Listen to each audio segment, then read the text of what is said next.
Hey, Robert, how you doing? I'm Nick, doing fine. good to see you. Mark, good to see you. Tim, I Good to see still you. owe you Blue Bossa in A minor, which I completely forgot about. Thank you for reminding me. And I will get it after this. Yeah. Paul, good to see you. Ed, good to see you. Uh, Paulette, good to see you. I think we've got, man, look at all you. Ben, glad you're here. Let me allow everybody to record here.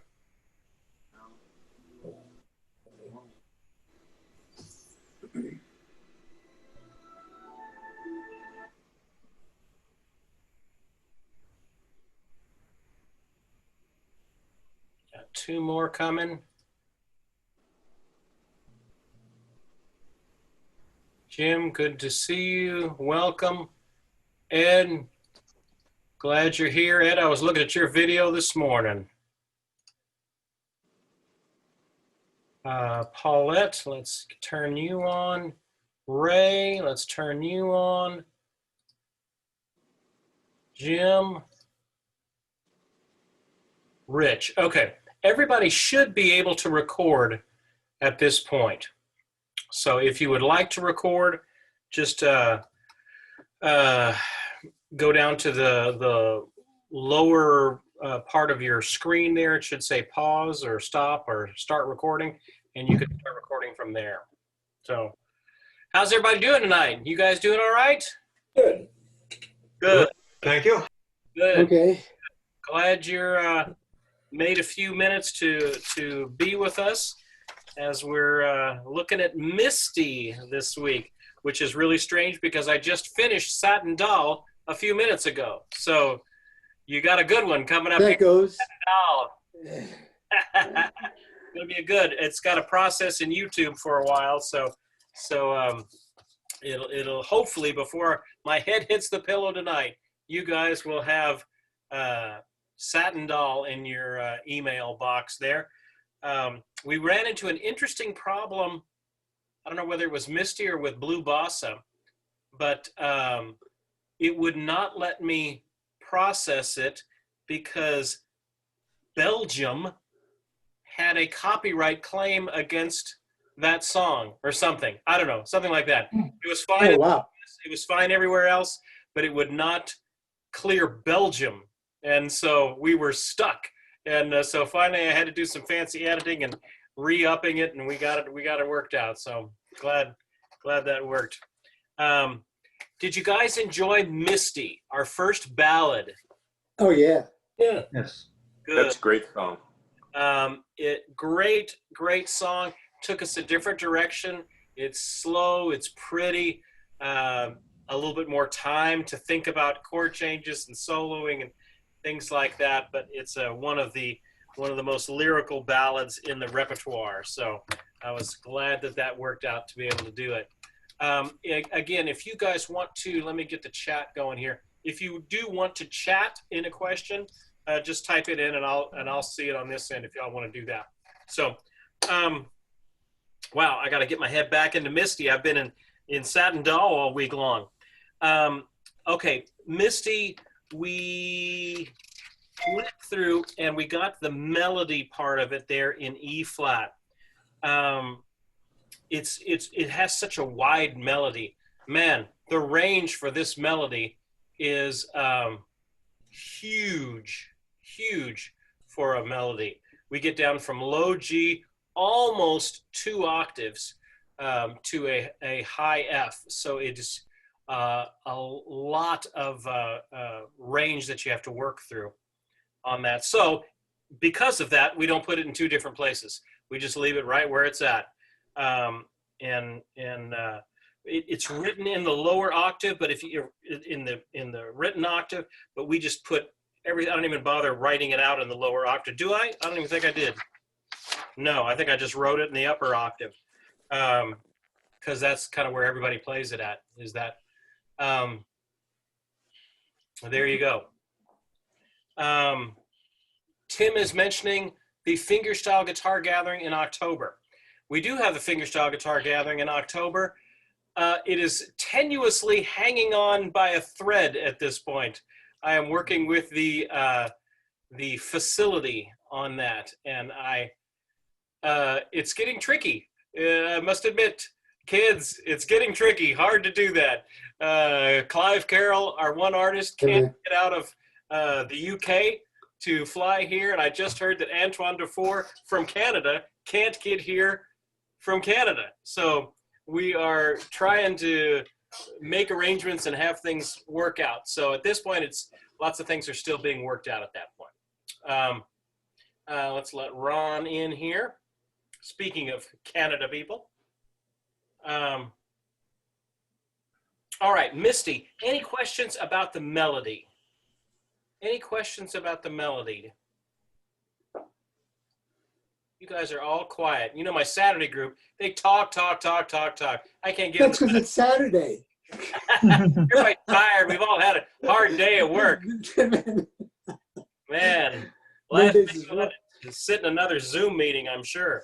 But this one's at least musical. So the only thing tricky about the melody, if I can get my pick, is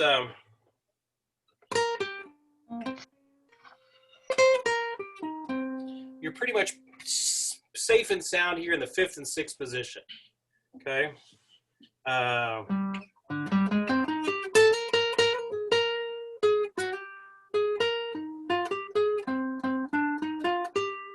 Okay, so all that works great. It's when you get to the bridge that's the problem. I shift up here to the probably 8th position. Yes, that is an F flat, otherwise known as an E, but that is an F flat as written. So they wrote it as F flat, so I just left it at that.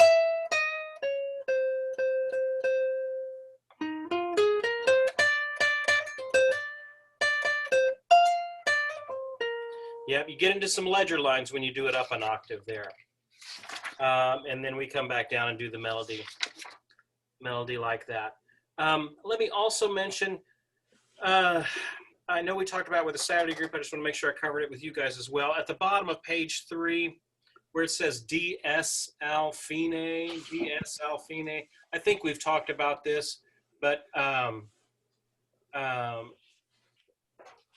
just want to make sure y'all understand it. DS, dal segno, we go back to the sign, which is this 2 dots squiggle right there.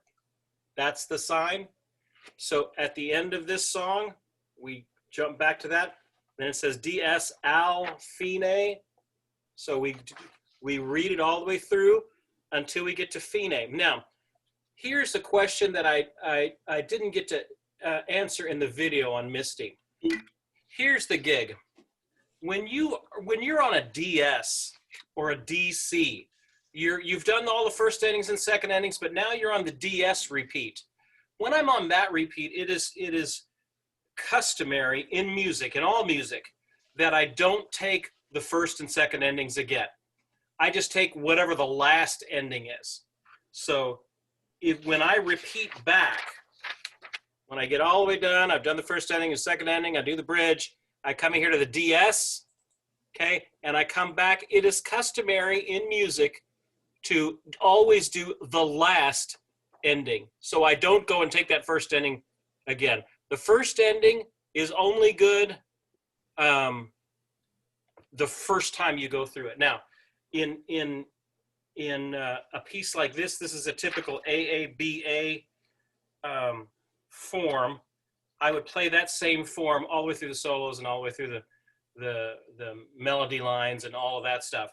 But I just want to make sure y'all understand DS's. There's also DC's. This next song that you're gonna get tonight is you're gonna have a DC in it. Da capo. Capo, we get our word for cap from it, which we put on the top of our head.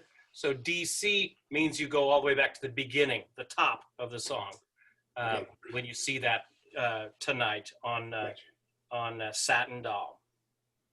But that's the melody. That's the melody. Any questions on that? Ron, good to see you. You guys, no questions on the melody. Y'all were rocking on that.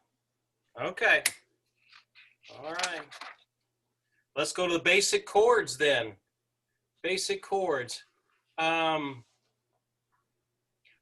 is asking, is there a convention as to where to play the chord among the lead that's notated? Are you talking about, Robert, are you talking about for a chord melody sort of a thing, or just when you're doing a rhythmic accompaniment? With a chord melody. Okay. There is no convention, Okay. although it is typically you try and land when the chord first makes its entrance, which is usually on, you know, the first part of a measure or whenever the chord changes. So I would, being that that's the first time we see that E flat major 7th, that's where I would put my chord. We hit the B flat minor, that's where I put my chord. So typically the chords land when the chords change or something is happening with the chord. It kind of looked here, it was like on the 1 or the 3 beat. I'm sorry, say that again? It looked here like it was almost exclusively on the 1 and the 3 beat. Yes, it is. But again, in jazz, it's all loosey-goosey. 1s, 3s, and of 2s, and of 3s. It could be whatever I feel like. So it's a little more fluid. But yes, it is on 1 and 3 if you're reading it by the book there. Okay, like even on that second, or excuse me, the 4th, the 5th, and the 6th measure, where you go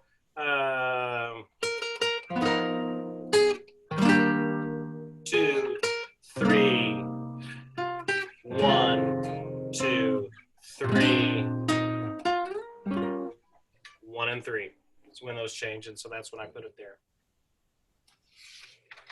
Okay, the basic chords. All right, the basic chords. I didn't stress you out too much on these. Again, I'm thinking these as you're comping somebody. You're comping a vocalist, you're comping a tenor sax player or something like this. So I don't want to get real high with these. I don't want to get real creative with these. These are just, look at me. I'm just accompanying them. I'm not trying to be real fancy here. Da da da da da da da da da da da da da da da. Da, da, da, da.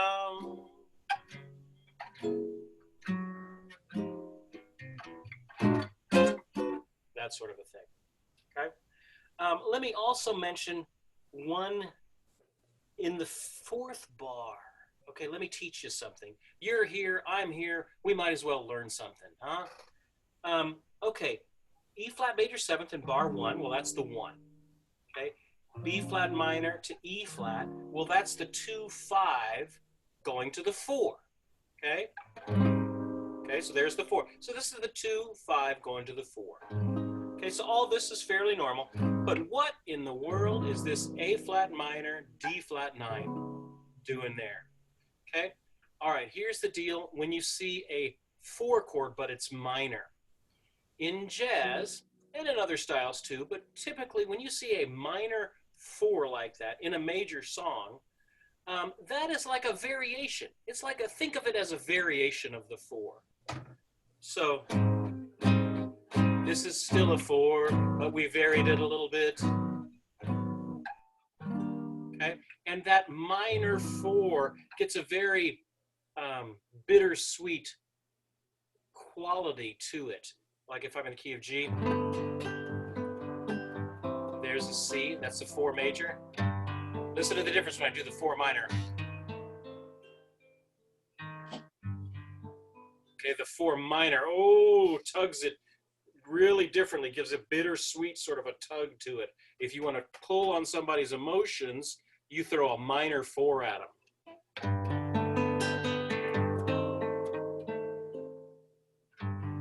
Okay, minor 4. So you think of it functions as just a variation of the 4. But Steve, isn't the A flat minor to a D flat 9, isn't that a 2-5 in the key of G flat? Well, yes, it is. But don't think of it that way. Don't think of it that way. Well, if the A flat minor is a variation of the 4, what's the D flat? That's another variation of the 4. Is this D flat? It's a whole step below the tonic. We're in the key of E flat. This is a whole step below the tonic. What we call in the biz a subtonic. Subtonic. Okay, that's that D flat.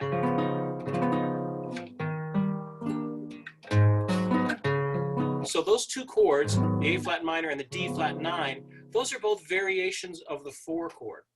And you hear them fairly commonly. You are so beautiful. Mm. There it is, D flat 9 subtonic to me. Okay, let's throw the A flat minor in there. You are so beautiful. Now I'm going to the A flat minor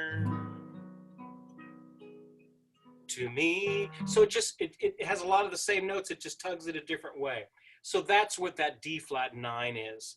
You'll see it again in the second ending of Misty on the 3rd line of page 4.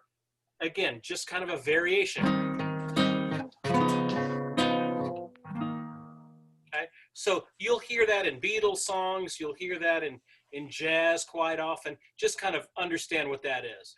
A minor 4 and a subtonic, a whole step below, a dominant 7th type chord, a whole step below the tonic, gives that real tug downward back up for that. It's just a little tool, a little trick, a little gag you can use. Okay? So that was that. I'm a 2 and a 5 going to the 4. Then we have these 2 variations of the 4 right here. Then we're back to a 1, 6, 2, 5. I'm 1 to a 6 minor, to a 2 minor, to a 5, to a turnaround. We've talked a little bit about turnarounds. To a turnaround 3 minor. The C, don't worry about it being a C ninth just yet. 2 minor, 5. That's a 3, 6, 2, 5. We say in the business. Now the C ninth, why is that dominant instead of C minor? Should it be a C minor ninth? Yes, it should be. But again, this is jazz, and you can take it a gazillion different ways. That's a turnaround. So those chords are about as loose as you could get. Steve. Yeah. Yeah, on the second line, Yep. when it goes from E flat major 7th to C minor 7th, Yep. the form of the C minor 7th, is it considered bad form to go down and bar it on the 7th fret, or is that the 8th fret rather, the 8th fret, and then just bring it down to F minor 7th, it's the same form as the F minor 7th. So is that considered bad form? It's a large jump. Not bad form, just a large jump. And generally, that's a lot of work. That's a big jump there. Okay.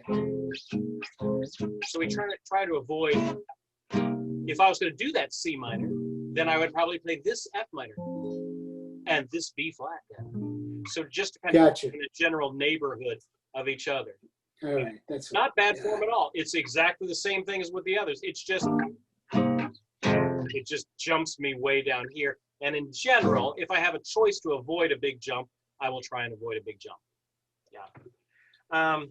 Okay. The bridge section. 2 of the 4 to the 5 of the 4 with a little alteration there. Da, da, da, da, da, da. Nice little melodic line going down. Da, da, da, da, da, da, da, da, da. Keeping that melody note there between the A minor and the D9. Da, da, da, da, da, da, da. Here's our 3/6.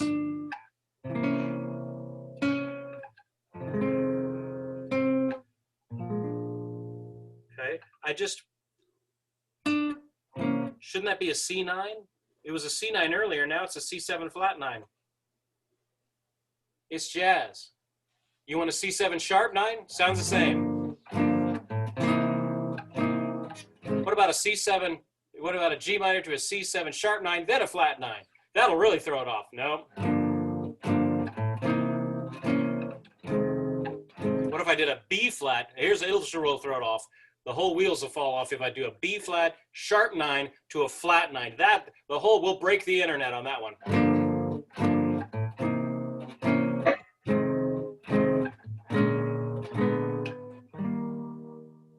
It's a turnaround. It's just a turnaround. So you can go, hey, okay, forget that. What if I did a G dominant 7th to a C dominant 7th to an F dominant 7th to a B flat? Surely that won't work.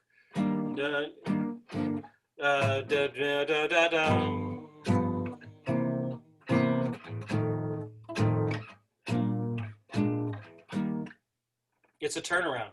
It's just, you could do whatever you want to. What if I just forgot the whole thing and I just went down in half steps? Surely that won't work. Da, da, da, da. Look at me. I can do all kinds of things, okay? And then it does the melody again. So that's that. The advanced chords, let's talk about those because we do a little bit of different things with those. Instead of the, this is on page 5, instead of the E flat major 7th, I added a little color tone, a little E flat major 9th, right? Life is too short to just play 7ths. Let's throw some 9ths in, okay? And then I'm going to a B flat minor 9th. Why don't I just work my way down there? Look at me. I'm as helpless. All that was just working its way down to that B flat. Instead of B flat minor 7th, I skipped up to a B flat minor 11th. E flat 9, E flat 9, then E flat, flat 9. Created a little line there. And then just a variation, a little inversion. Let's just keep adding 9ths. Remember how we talked about last time? This is a very useful form. It's the Swiss Army knife of jazz chords. It works in a dozen different scenarios. Here's one of them right here. Da da da. F minor 9th, da da. B flat 13th, da da da. First ending, this is what they do on the recording. G13, G augmented, C 9th, C flat 9, F 13th, then it does a little trick again, just 2 steps down, B flat 9. So it just creates this little melodic line going down there.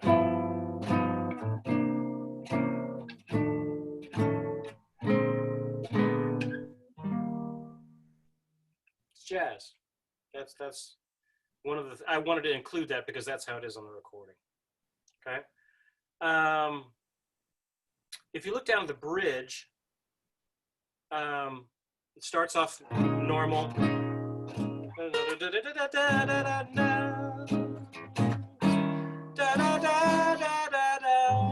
Jazz likes motion, so I've got 2 whole bars of an A flat 7th.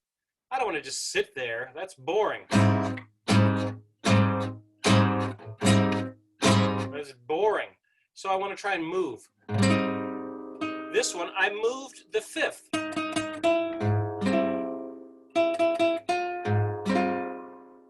Okay, just creates a little bit of motion.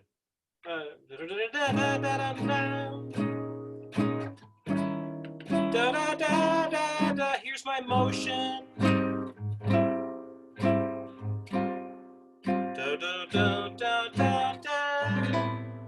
Finally, I get to use my money chord in a jazz song. C minor 7th to an F 13th. But Steve, that's nowhere near what it should be on the others. Well, it sounded good to me.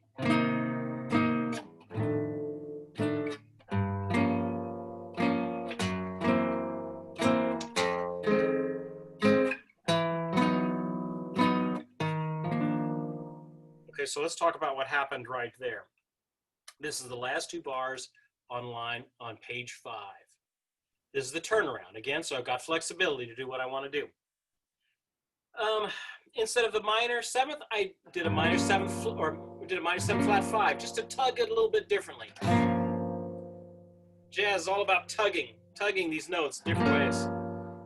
And then don't look at the bass line on that next chord. It's just a C7. Well, that's just like, you know, the 3, 6, 2, 5 we had going before.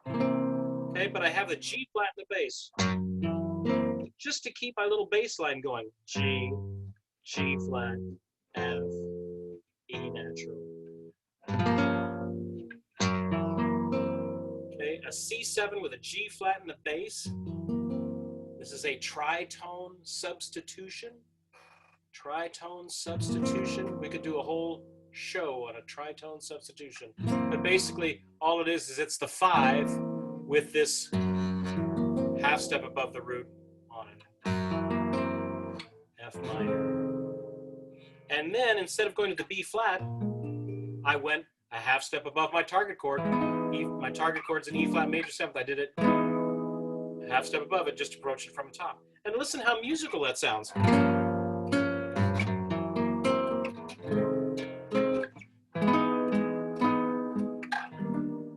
Okay, so that really was pretty going down that way. I don't know if y'all liked it. I thought it was fantastic. Heard some guy do that one time. And then I go back to the A flat minor 9th, A flat major 9th. Instead of going down to the B flat, I went up to it this time. A flat major 7th, again, just creating a little bit of movement there to the 6th. A flat minor. Here's our Swiss Army knife chord.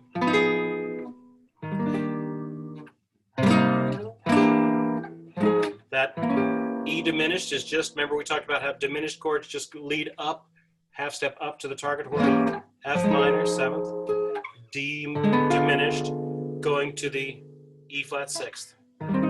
Now on the recording, it goes to the coda right there, and all they did there was go. Okay, so what is that? Half step down from a G minor, G flat minor, F minor, E minor 7th, to the E major 7th. I just extended out to that E major 7th, and then E flat major 7th. Throw in the flat 5 just to be jazzy. Did I completely lose y'all? I sense I have lost most of my people here, and y'all are just looking at me, staring at me. That sounded good. I have a question. Yes, Miss Paulette, what can I do for you? Okay, yeah. So speaking of being lost, but the basic chords I went through and I saw that there's like 9 different forms, basic forms or footprints of chords. Okay, in the basic chords one on page 4? Yes, they followed like 9 different footprints, as I'm calling them. Yep. Gotcha. Okay, then we went over to the advanced chords, and I got up into like 25. There's like 25 footprints. I'm sorry. And on behalf of all that is jazz, I apologize. no, don't apologize. I mean, like you said, learn what you can, right? Learn what you can. I'm going on that. But I thought maybe you went into the altered chords and the extended chords because you're trying to hit those melody notes. But it's more than just that, isn't it? Yes. I'm trying to be creative. So I'm not necessarily even trying to hit melody notes because, again, I'm thinking of this as an accompaniment. Somebody is singing. Celine Dion is singing. Frank Sinatra is singing over the top of this. And I need to try and create some magic underneath that. And so I create these little lines. So I don't necessarily want to play with the melody because the melody is their territory. So I want to actually avoid the melody and create my lines on other things that are floating underneath them. That makes sense? Is there some kind of rule of thumb for when you can do a 9th or when you can do 11th or when you can do a 13th? I realize that may be a huge topic. The short answer is it's your own personal preference. It's your own personal preference. You've got a wonderful pinkish purplish top on today. You could have done the pinkish purplish top, which would have been in major 7th. You could have done a pinkish purplish top with maybe flowers on it. That would be like the 9th. Or you could do something else and even more elaborate. You could be at 11th. You could pinkish purplish, but you have a little green stripe over here, a little flat 9 that you're just throwing over here. It's just a little oddness that you want to throw in. It's all up to you as the player to determine how strange, how colorful, how jazzy you want to take it. You can go too far, or you can play it safe. And so jazz is that we take it from the triads, we take it to at least do 7ths. You can always generally add 9ths, and you're not going to have a problem. When you start altering things, flat 9, sharp 9, flat 5, you're going to start tugging a little bit stronger in different directions. 13ths are generally pretty safe too. So on the safest end of the spectrum is the major 7th. Even if the chord is a C minor, I would always add the appropriate type of 7th, whether major 7th, minor 7th, or dominant 7th. Over a minor chord, it'd be a minor 7th. Okay, so I would add that. If I wanted to get a little bit more colorful, I could add the 9th. A little bit more, I could maybe add the minor 7 flat 5, tug it a little bit differently. I do 11th. I could just. So rule of thumb is, if I want to stay safe, I just stick with 7ths and 9ths.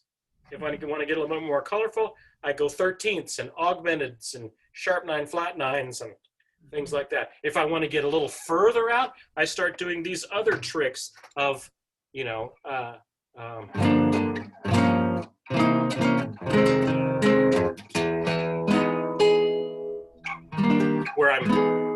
this is not an 11th, a 13th, or anything. It's just a half step above my target chord. I start doing those sorts of relationships. But the trick is how creative can you get and still be where you need to be providing the song.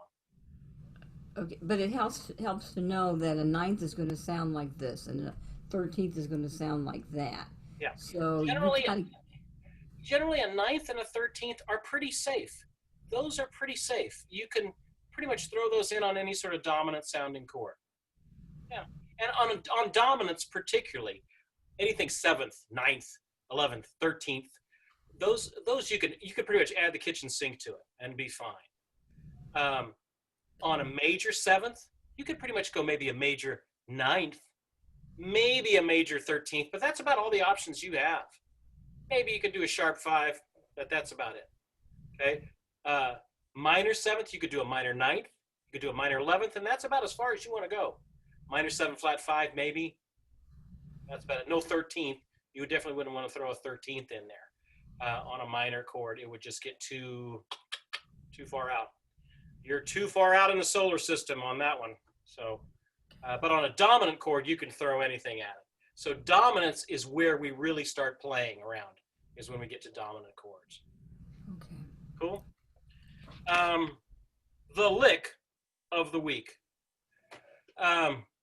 Did you guys enjoy that? That was a major 7th. It's an outlining chord lick. We haven't done one of those yet, so I thought I'd throw it in there. Here's the basic deal. That's the basic seed shape. Okay, now I could have taken other shapes and it would have been other fingerings, but this one is basically based off of this shape. Okay, and all I'm doing, which is C major 7th, I start on the 9th. So that's kind of wandering around this B. And then you have wandering around that note, wandering around that note, wandering around that note.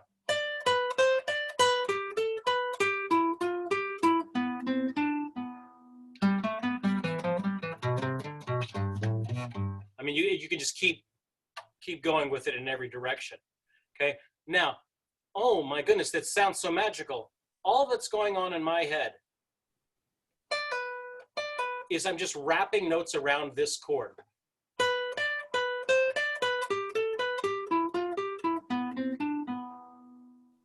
Okay, and these, you'll find there's all kinds of great licks that you can create when I'm not doing anything incredible. I'm just outlining the chord. You know, here's my chord. I could go, what if I did a note below each one of those?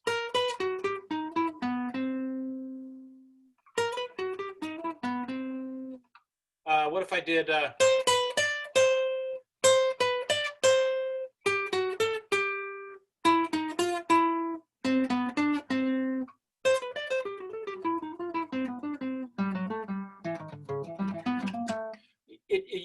you can wrap these little lines around a chord and it sounds pretty good.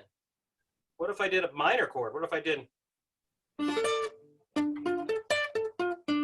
D minor up here? Or let's put it down here where you can see it better. A minor. What if I did a half step in front of each one of these? What if I did it ascending? That almost sounds like a scale.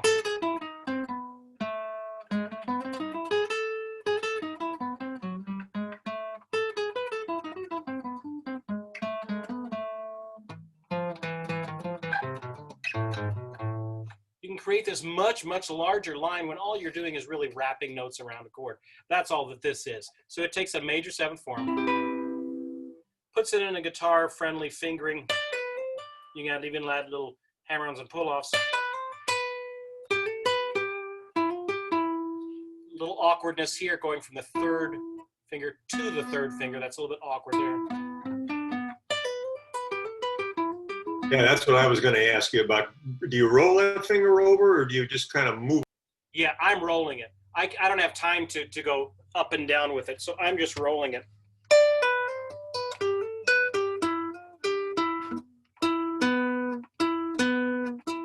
So when I come back to that, so I hit it there normal. Sorry. And then when I come back to it, I hit it sloppy. See, so I'm not like that. I'm hitting it sloppy. So I can just roll over to it. Instead of going, instead of hitting it like that and then having to reset for that, I do the thing I tell you not to do, which is I go flat fingered on that one. And you don't even have to play the whole lick. A lot of guys just stop it there. Or you can just go, you know, however far you want to take that particular lick. But that's a really cool thing you could do just to create a little motion when wrapping around a chord. Yeah, that's what I was trying to watch your fingering on that as you were doing it there, because that's what I was having trouble with, was getting over smoothly onto that note there. But I'll work on that a little bit more with the rolling. Yeah, you just roll it. That would be my suggestion for that. Yeah, that's how I do that. And let's think about this for a second, okay? So if I went back,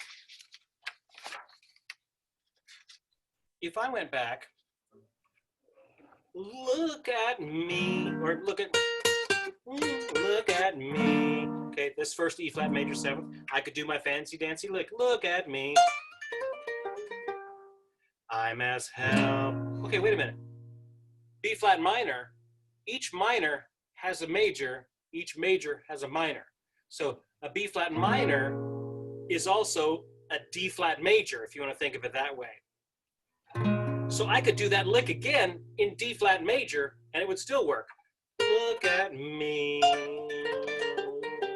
I'm as hell, bliss as a kitten up a tree. Oh, I can do it here again. Da, da, da, da, da, da, da. This is not going to work as well, but I could do a B major 7th there. Da, da, da, da, da, da, da, da, da, da, da. So you can see with a little bit of nickel's worth of theory, you can weave the same lick in 5 places, you know, rather than just 1 or 2. Hey, Steve. Yeah, Tim. Can you do a sample solo? Because I know this week you didn't have that all lined out for us. Sure. Let me grab the track for you real quick. Yeah, no worries.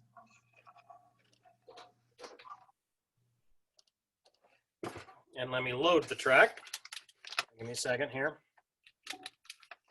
Yeah, thanks for asking that, Tim, because I have the same question about that's where I struggle. let me give me just a second here while I get this going.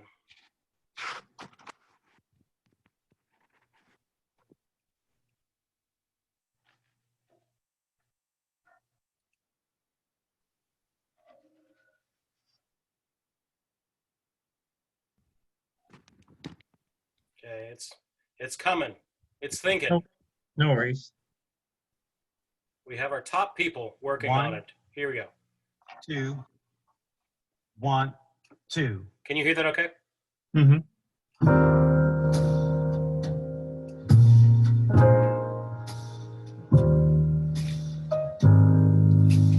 Can you hear me would be the next thing.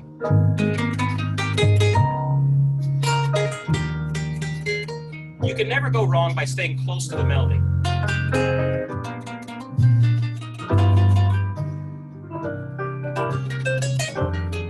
Hey, our lick from last time.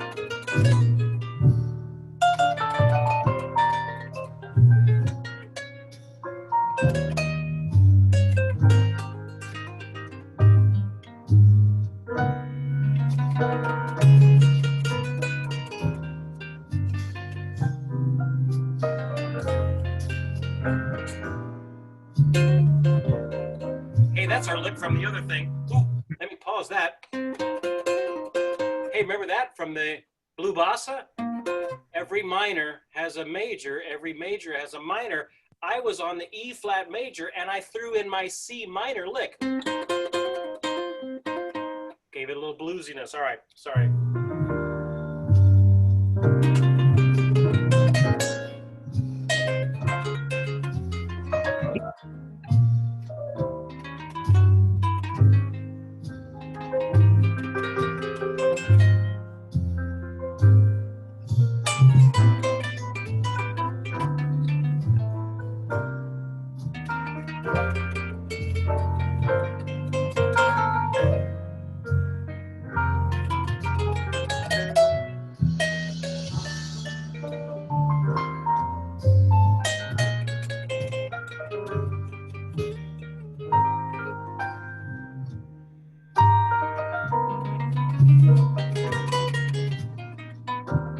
Little harmonic minor scale there.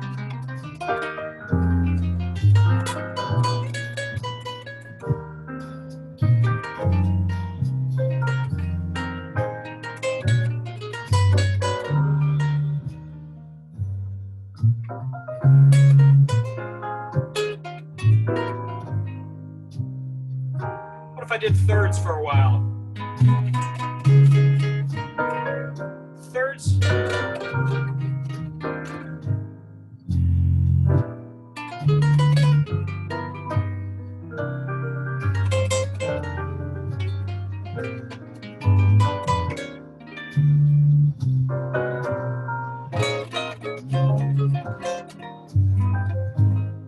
Okay, what was all that?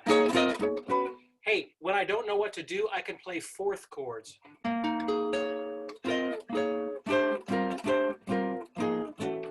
They're just, it's just that shape. And they're so not defined that I can use them as harmonizing a single note line.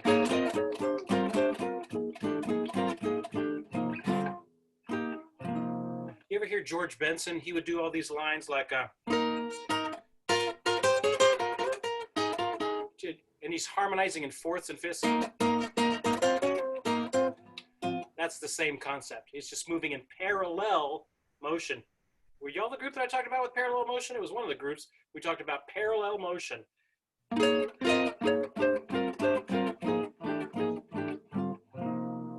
Fourth chords, parallel motion. That's why that works. Steve, Yeah. I've heard it said that there's a saying, I don't know if you heard this one, when in a panic, think chromatic. So what's your take on that? Okay. You know, If does that I wanted fall to under play- the... Yeah, no, great. Sometimes I just don't think to do it, okay? So if I wanted to play a little bit more chromatically, I'm going to look at the chords I should be on, and I'm going to wind and weave my way toward them and away from them in chromatically. Instead of moving stepwise, which I was doing there, I'm going to move chromatically.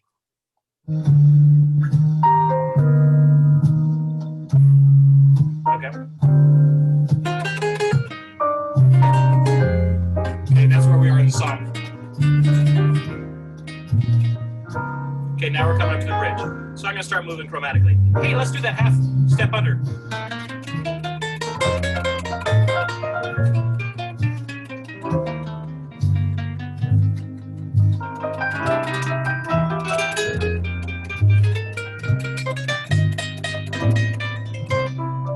I just have to spin out of it. Right.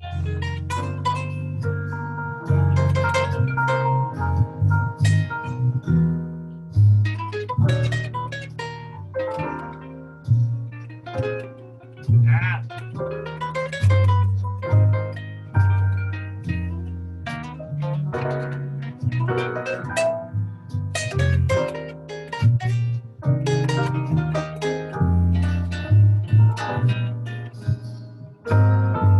Anyway, some thoughts on that. Let's get to a little bit of the chord melodies. Okay, did you guys have any questions, particularly on the chord melody stuff, before we run out of time here? I was really enjoying that advanced chord melody. I spent a lot of time working on that this week. Good. And I spent a lot of time creating that for you this Well, week. I appreciate that, yeah. And I think I've gotten to the point finally where I've got most of the chords memorized, so I can concentrate on working with my fingers and trying to work on smoothing it out a little bit, which I haven't gotten too good at yet, but Yeah. without having to look at the music. But it's coming along, and it really sounds good, I think. I spent probably too much time putting that one together. But I wanted, it's such a pretty song. There's so many things you could do with it.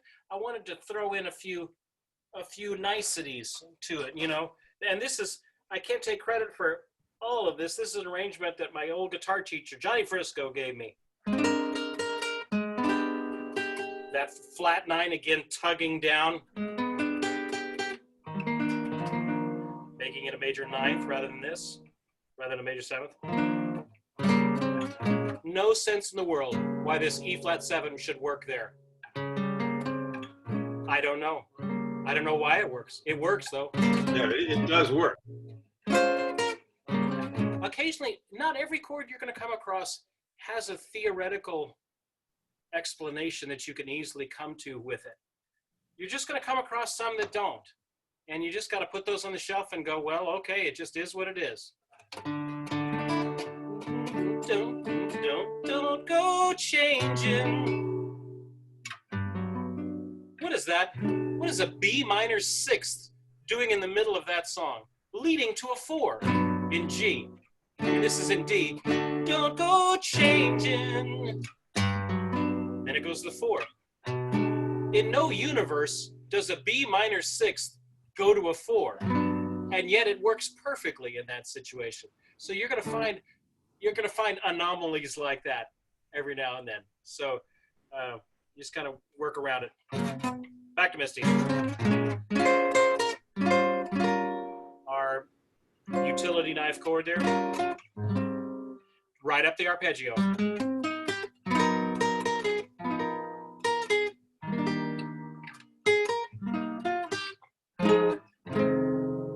Big jump there. But I had to get this note and this note. Here, these are the 4 chords.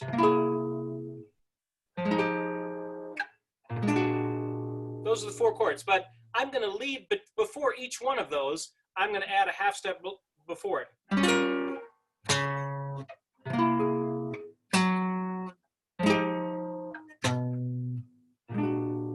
So do you see my thinking behind that? It's not anything creative. I'm just adding a half step above where I'm going to.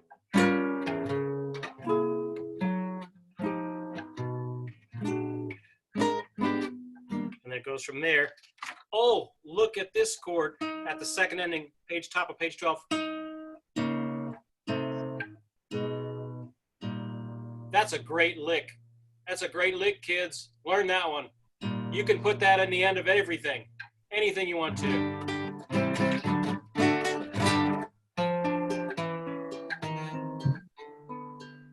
It works over everything.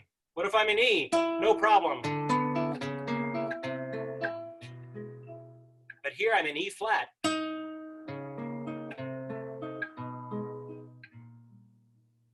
Okay, so it's a nice little lick that you could put it in the end of anything and it works.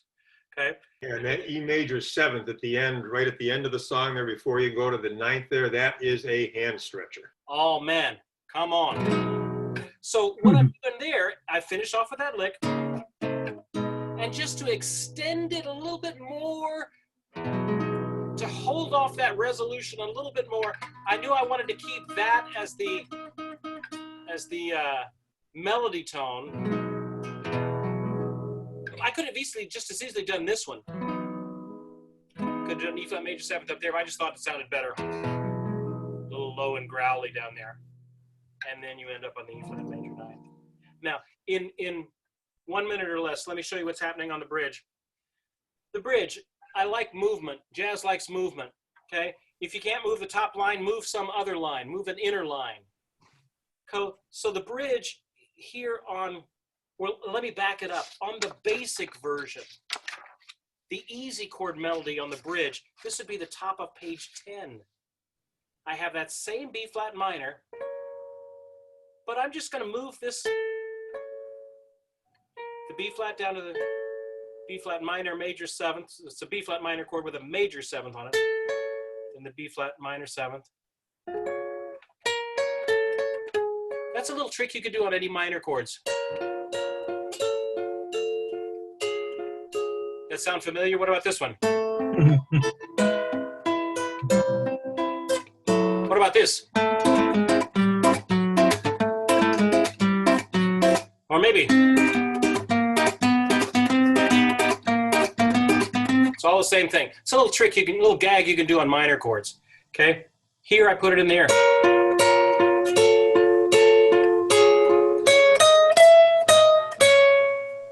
Wonder if I could keep going. Do it on the major chord. This is all on the top of page 10. No reason that A flat 7 should be there. I just thought it sounded good with my little line. Hey, I wonder if I could take the line up instead of down.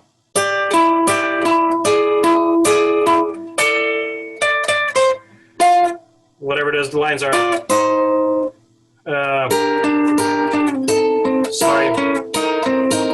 Okay, so with that idea in our head, let's go to the bridge on page 12.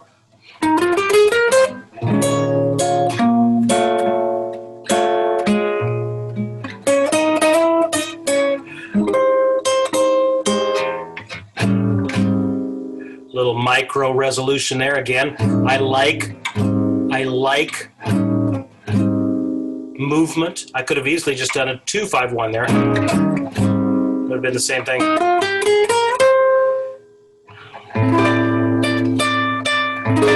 Oh, that's a good one there. Learn this one. You want to sound jazzy without having to sweat? It's this chord here. And then I'm just going to switch this finger and this finger. So do you see what I did? They were like this, and I just went like that. They were like this, and I went like that. Very hip way of getting some color in your sound.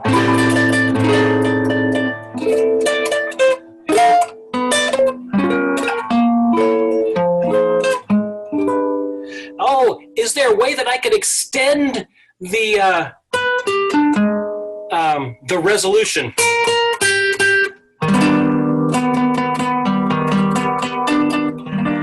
I raise that sharp 5, and then I finally give them the red normal 5. A little trick, how many ways can I stretch that resolution? And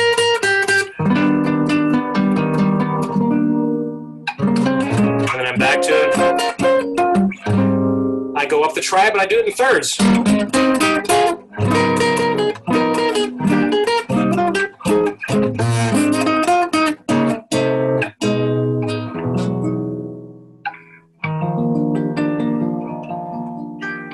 There you go.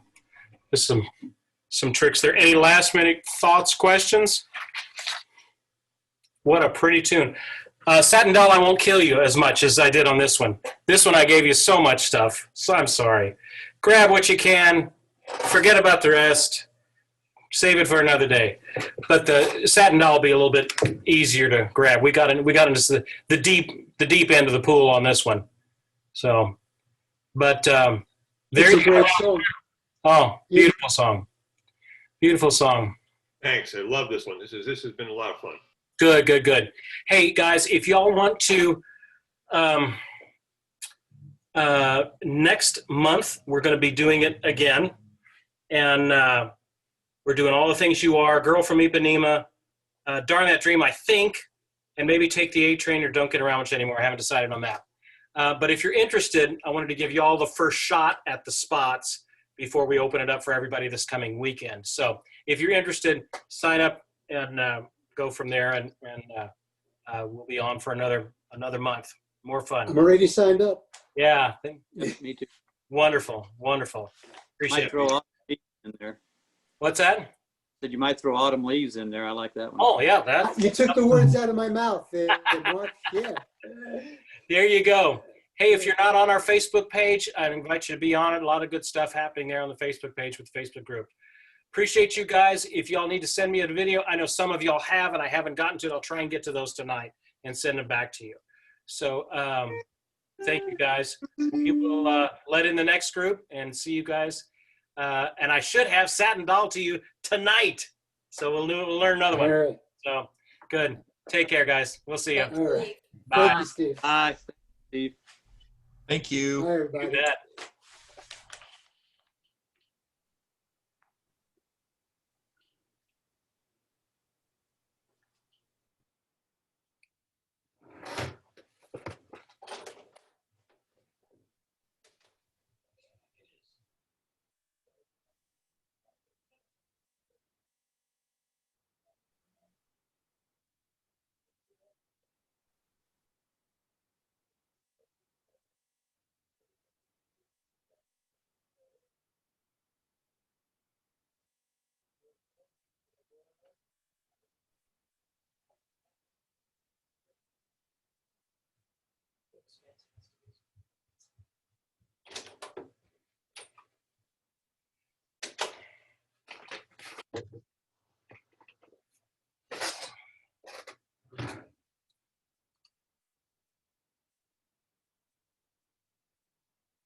Hey, hey. Welcome, friends, one and all. Look at you guys from all over the globe here. Let me keep letting folks in here. Alvin, how you doing? Very good, thank you. You? I'm doing all right. Had to go down and turn on the air conditioner a little bit. Getting a little warm in here. Let me see. I'm going to go around trying to allow people to record if they want to. Greg, good to see you. Patrick, I'm loving your videos, man. Thank you. Thank you. Skip, there you go. You should be able to record now. Rex, good to see you. Peggy, Miss Peggy, good to see you. I love that guitar.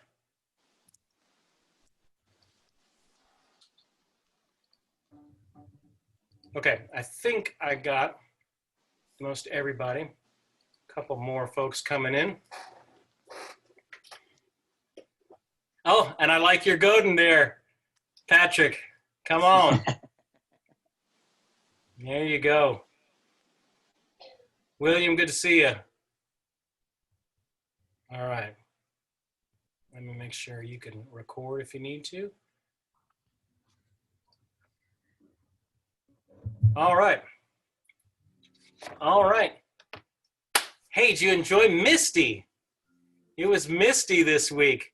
Do you guys like that one? Yes. Good. Good, good, good. Yeah. It's a great melody. Oh, man, it's our first beautiful ballad.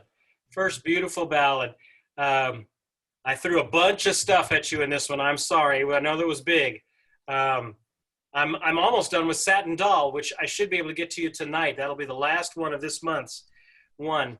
And so Satin Doll is on its way to you.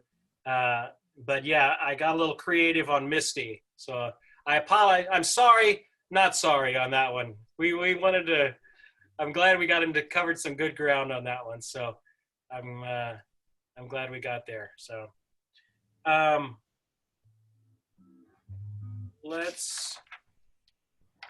me get things up and running here. I need to, any questions before we get started off on things? I do have the chat going over here too. So if you do want to chat something to me, please let me know. Rex is saying, what do I do in my spare time? Spare time? I think I remember that. Not much of it lately, especially since we started this jazz stuff. I've been working like a dog trying to keep up with you guys. Trying to just, all I have to do is stay one step ahead of what y'all are needing. So, but we'll do better this week. I'm almost done with the Satin Doll. Yeah, so what do I do in my spare time? I don't know. Teach guitar players. That's what I do. I don't know. When I get too bored, I go mow the yard. Because in Tennessee, there's a lot of yard to be mowed. Everything grows so fast in Tennessee. So Charlie, good to see you. All right, I think we got it all. All right, hey, Misty. All right, this is in the key of E flat. So you're gonna start to see a lot of flats. In jazz, horn keys, you're gonna see a lot of flats. The play along track goes through the song a couple of times, and there are some changes in the play along track from actually the real book version of it. So if you look at page 2, if you have your PDF in front of you, page 2, you have the real book version of it. Okay. Now this melody is stinking big, almost 2 full octaves of a melody. Huge in music terms. Okay. You go all the way down from low G to F above the staff. So in contrast, Satin Doll, who you'll get next time, it has a range of a fifth. Just so it is a fraction, a fourth of what the range of this is. So Misty is so wide of range. It's written in one range, but you rarely ever play it that low because it just gets too low on guitar. It's just low, just too low. So we generally play it up an octave.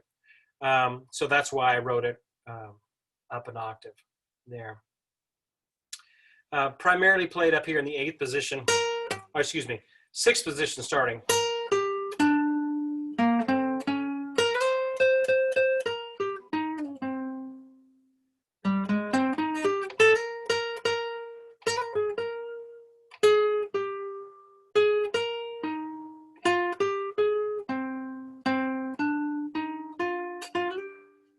Okay. Still letting a few people in here. And so that's the basic part of the melody there. When we go to the bridge, then you slip up here to the 8th fret.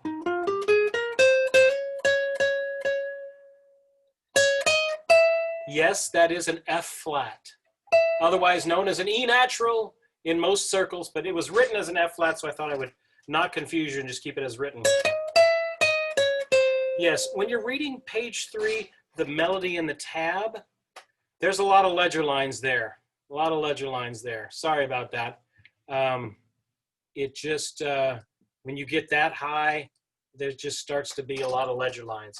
Not that you're all going to be reading up there all the time, but just kind of realize that what these notes are. Actually, you're not going to see much higher than an F written that way, pure. If you, I mean, there are plenty of notes above that, but they usually write them down an octave and say play up an octave is how they would see that written in music. Okay.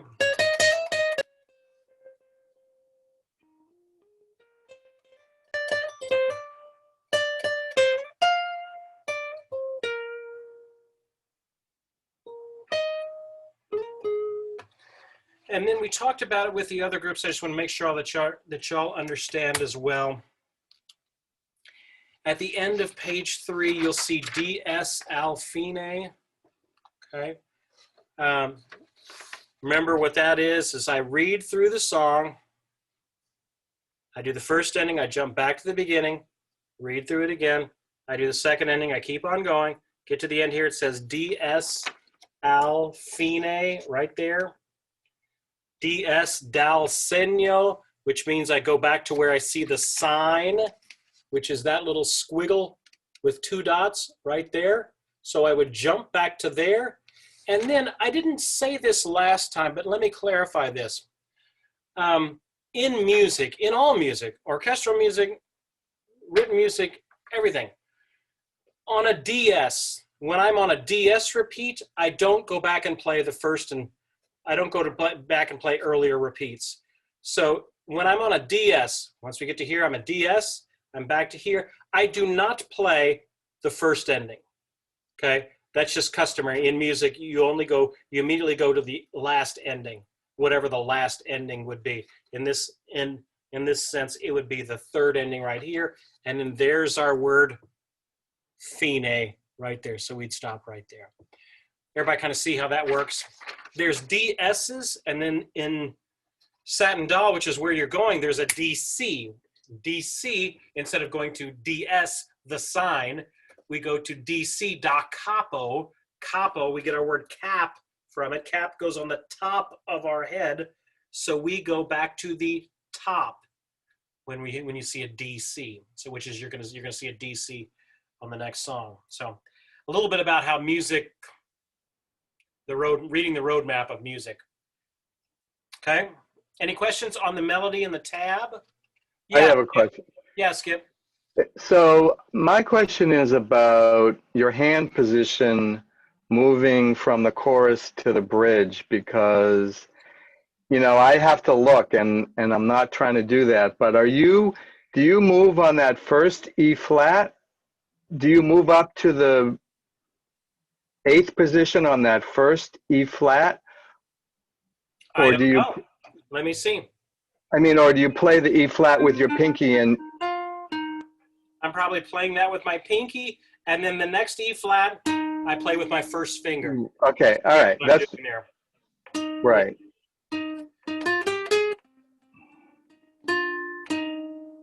And then I go shift up and I go. Right. Okay. That's what I was wondering, because you know, if you have to look, you're going to have to look back to the music, and then you kind of get a little lost. I'm trying not to avoid that, but if you don't know how to sense the 8th position, you know what I'm talking about. Well, and I'm getting smarter about how to notate these things as well. So like in Satin Doll, where we're going, I start to put finger numbers down there. So I'll tell you what finger number to play when there's anything out of the ordinary. Cool. Let me also turn over to page 4. Let's talk about the chord changes for just a second. We've done, on these basic versions, I've given you a lot of different chord options. This is another one. Okay, I didn't want to do the same kind of stuff, so I'm giving you a different voicing. So we go to this voicing. Let's see. B flat minor 7th. And then I added the 9th because I just think it sounds pretty. A flat major 7th down. A flat minor 7th to a D flat 9th. Let's talk about that. So what are these chords doing? What's their function? Okay, so the E flat major 7th, of course, that's the 1. We're in the key of E flat, that's the 1. The B flat minor 7th and the E flat 9th, who can tell me what those are and what they're doing? It's the 2-5 of something. Any guesses? Everybody's quiet. All right. No, it's the E, the E flat. It's the 2-5. There's the 2, the B flat minor, to the E flat. That's the 5 of the coming 4. Eight. The 2-5 of the 4. Okay, so in jazz, you're going to see this all the time, where it takes a tonal center and just goes to a tonal center just for a few bars and then goes back to something else. So it is the 2-5, so that you were right on, Skip, but it's the 2-5 of the 4 that's coming. Now, then what on the 4th measure, that A flat minor, D flat 9, that looks like a 2-5-2, but if it was, that would be going to like the key of G flat, which you can think of it that way, but let me tell more likely probably what's happening there. Okay, 4 chords. Let's talk about 4 chords. 4 chords have some variations that are common. One of them is a minor 4. Okay, there's the 4, A flat minor. That's a variation of the 4. It's the minor 4. Gives a bittersweet sort of a quality, and you hear it in all kinds of music. Let's say.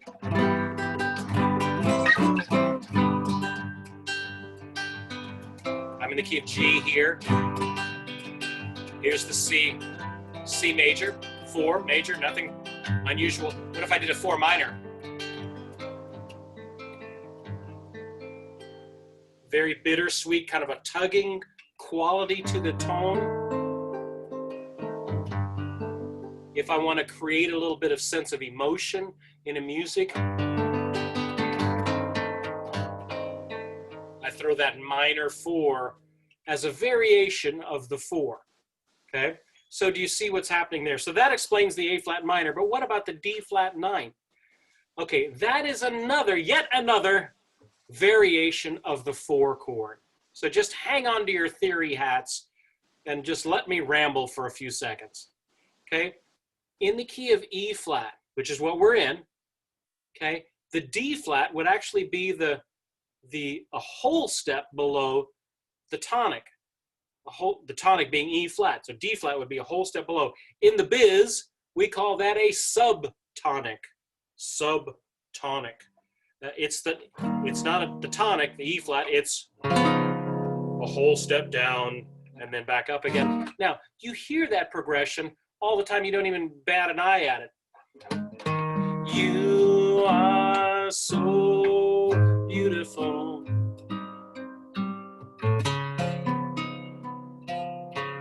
D flat, subtonic to me.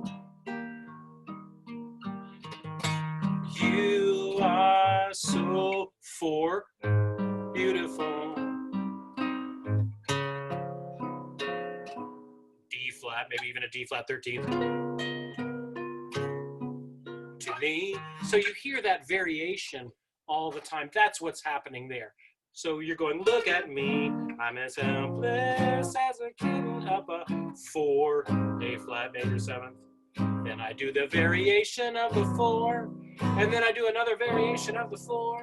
Then I'm back to the 1, to the 6, to the 2, to the 5, to the 3. Then this is kind of like a 6. Then this is a 2 minor. And this is a 5, 3, 6, 2, 5. In jazz, you'll see a lot of 2 5s, and you'll even see them longer being 3, 6, 2, 5 sometimes. And that's a little bit about why that E flat is there. And even in the second ending, da da da da da.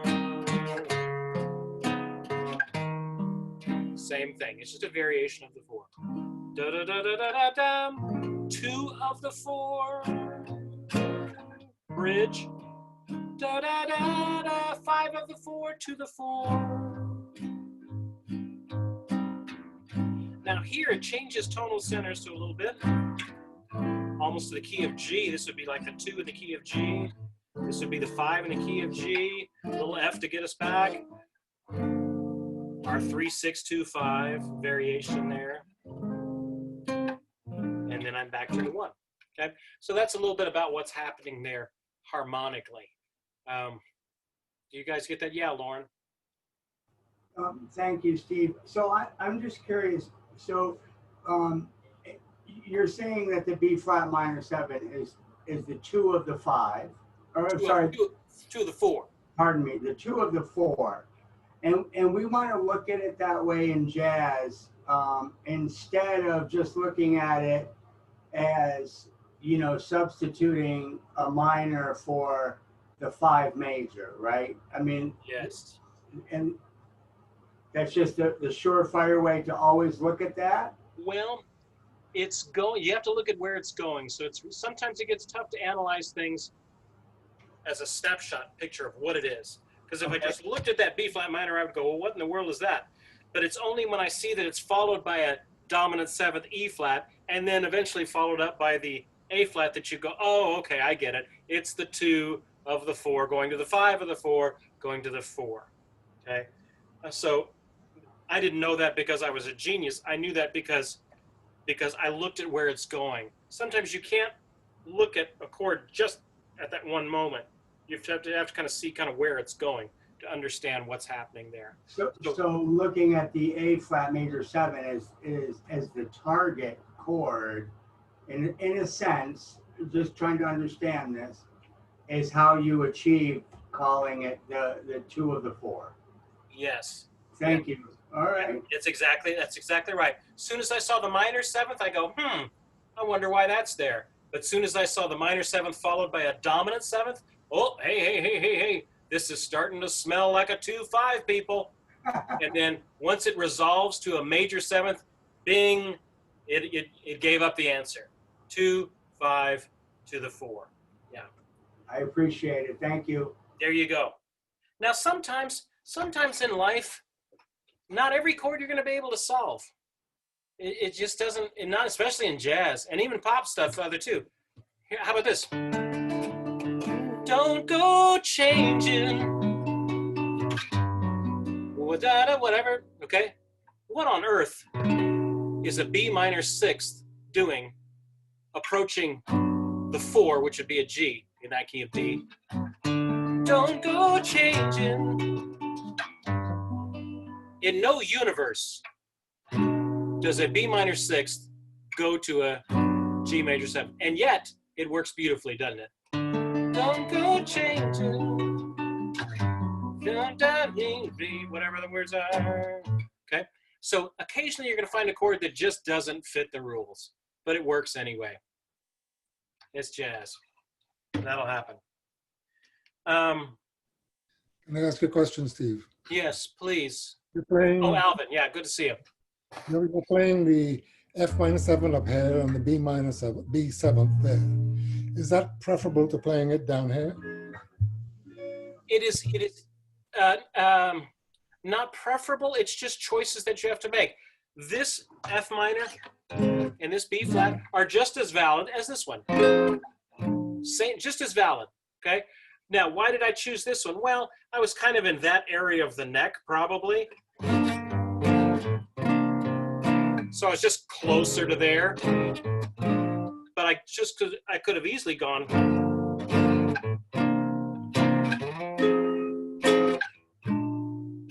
That's just as correct. But I just generally will try and keep you in a neighborhood of chords rather than having to do too much jumping. You generally want to try and avoid jumping if you can. So okay. Yeah, but they're just as, either one of them is just as fine. So there's not one right answer there. It's just whatever convenient close by. Yeah. Sorry, we got so hot up here. I had to turn the air conditioner on. And now my guitar's freaking out. Okay, so that's the basic chords. The advanced chords, I did the tricks I normally do. Instead of the E flat major 7th, I made an E flat major 9th. Look at me. Now I'm going to that B flat minor in the second bar, and I'm just going to work my way half step down there. That's what that C minor, B flat minor. That's all I was doing. Just working my way down there. I added the 11th on it. Da, da, da, da, da, da, da. E flat 9, E flat 7 flat 9. Da, da. Just kind of gives a little motion there. A a little variation there, a little inversion. Da, da, da, da, da, da. The melody note happens to be the ninth there, so I picked the ninth. Da, da, da, da. There's our little Swiss Army knife chord shape that you use a lot in jazz. There it is. 1 to the 6 minor, to the 2 with a little bit of color tones on it. Do, do, B flat with the 13th. I kept that 13th because that's the same thing as the 9th of the F minor with the G. Now look at that. Actually, all four of those chords.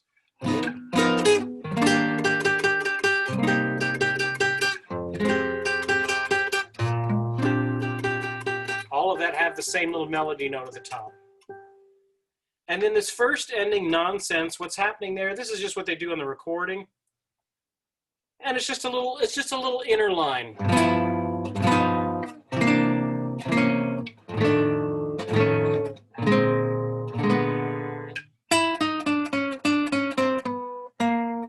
They're trying to create that line. G 13th, G augmented, C 9th, C flat 9.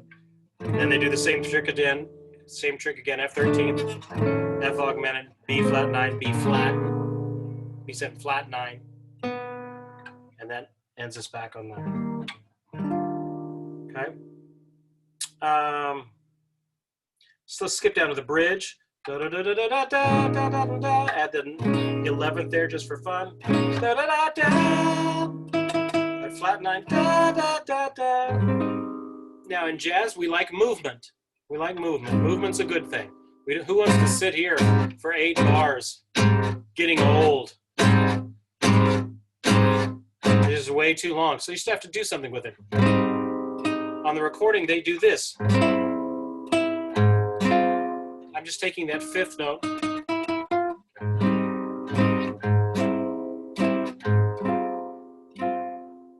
Movement. That's all that is.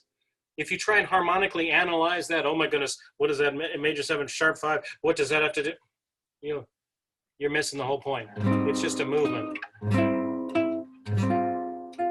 Da da da da da da da da da da. Finally get to use my money chord there. Da, da, da, da, da, da, da. That G minor, I turned into a G minor 7 flat 5, half diminished. Uh-oh, what is that, a C7? But it's got a G flat in the bass. Going down to the F minor. Okay, so that creates a little thing like...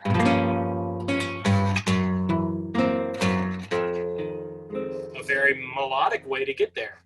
Okay, and then remember how we talked about how I can approach any chord from a half step above or below? Well, here I'm going towards, trying to resolve to an E flat major. So I throw an E major in front of it. Sorry.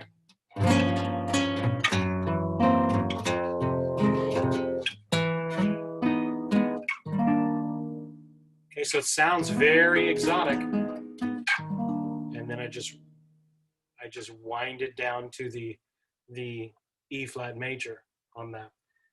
So it sounds a little bit more complicated than it is. Then you go through,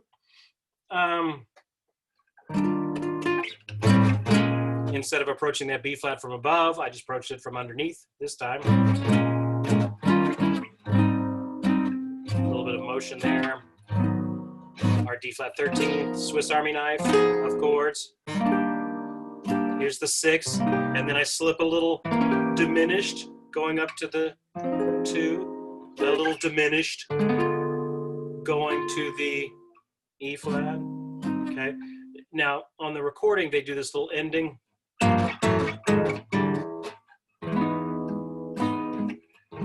Okay, so that's just a G minor walking down half step.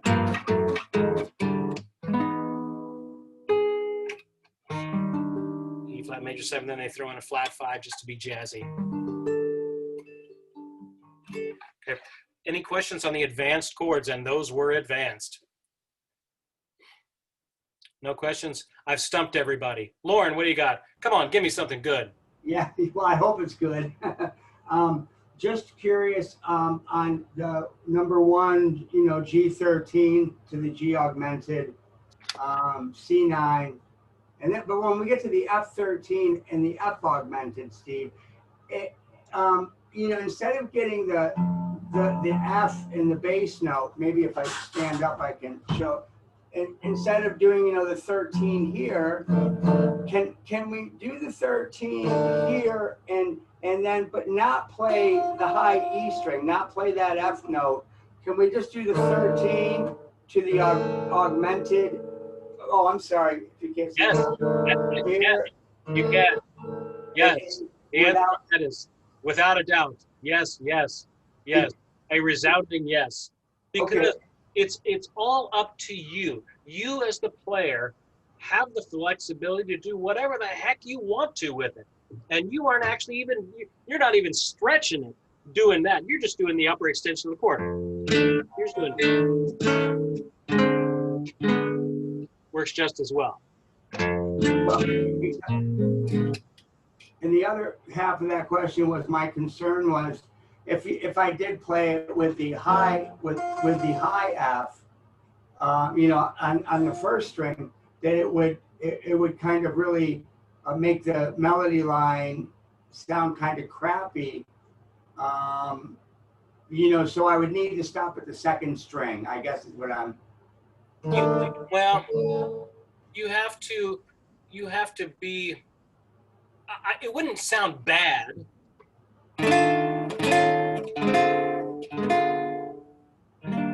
Okay, not going to sound bad. Not even particularly going to clash with the melody, because the melody's way up here. It's you're away from it when you're using that F anyway. So but with everything, you have to kind of season it to taste. How far you can, what voicing is going to work best. What if I don't want to get too high because the vocalist may be up there. I may not want to get that high in it. I definitely probably wouldn't want to go. Probably wouldn't want to do that. I probably wouldn't want to end on the flat 9 because the melody note goes, so. Da. So that may be a little bit of a clash there. But other than that, you've got free reign to choose whatever you think musically would fit. Well, I greatly appreciate that. Thank you. Yeah. Okay, so that is the advanced chords. The lick of the week. Let's talk about the lick of the week. Okay. Hey, this is a great trick you can do. All right, you take any form. In this particular example, we take this chord shape.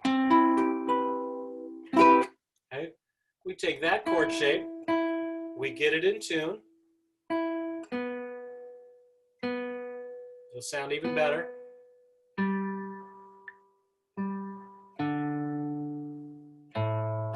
Okay. And I'm gonna mess around with the different chord tones. Okay, so I'm just gonna, instead of just playing those chord tones, I can approach those. I can move toward those.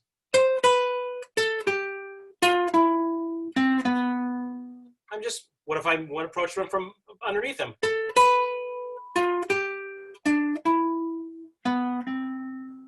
What if I did them beneath the note, above the note, to the note?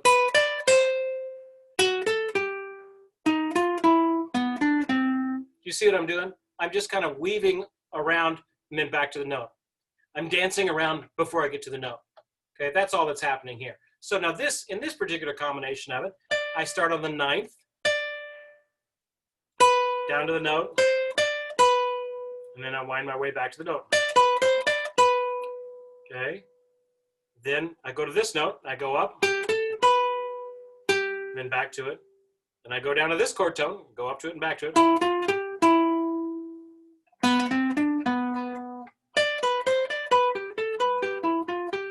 Sorry. Now, one thing, that lands really easy on guitar, except for this combination here.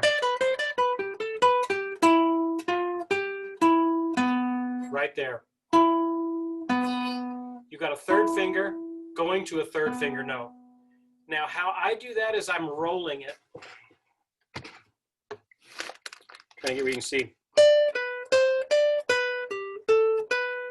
Here I play it normal. Sorry.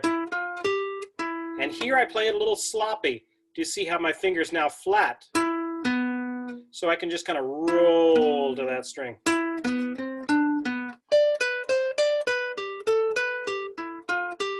Flat. One more time. Flat.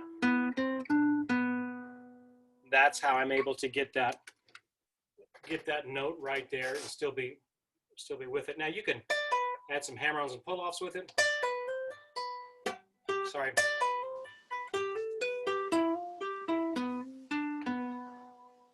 Yeah, Patrick. Steve, do you use the same trick for arpeggios while I'm working on those? That rolling finger? Well, yeah, anytime that you would have a note with a finger going to a note on the adjacent string, either up or down, most likely lower string, then you would do that same sort of rolling technique for that.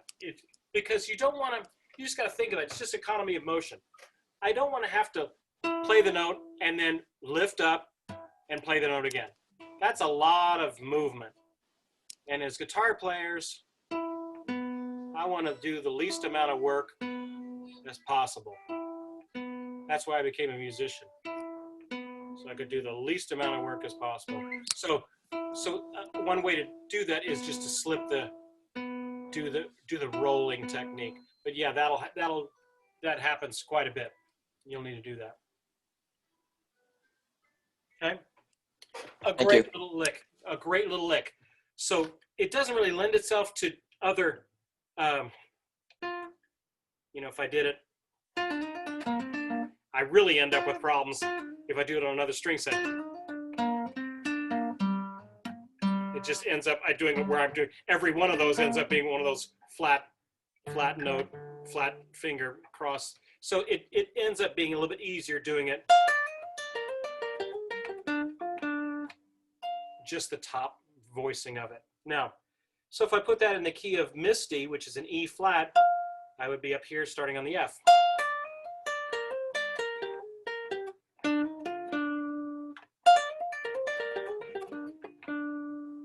Okay, and I can throw that over every major seventh chord in that whole song, and that little lick will work. Okay, now here's another thought on that. Here's where a nickel's worth of theory can get you out of some problems.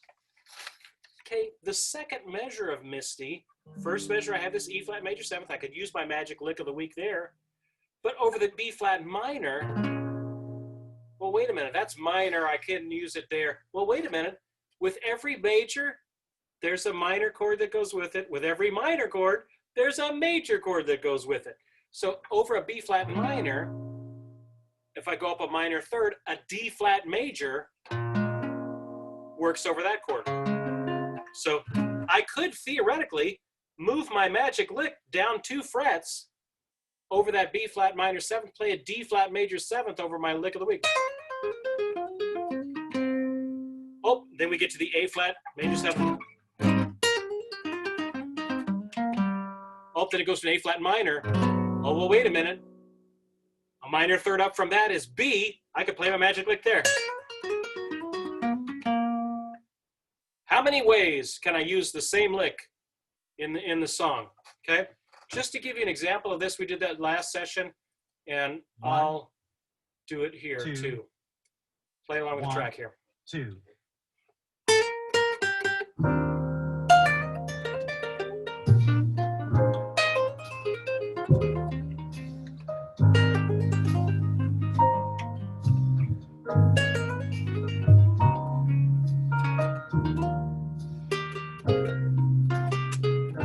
Whatever it goes.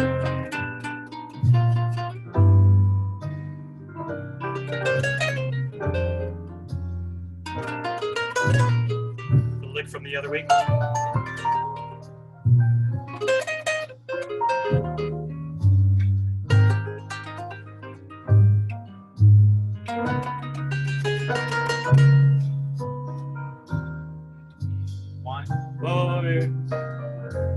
Okay. Stop. I'm trapped. It won't turn off. Hang on a second here.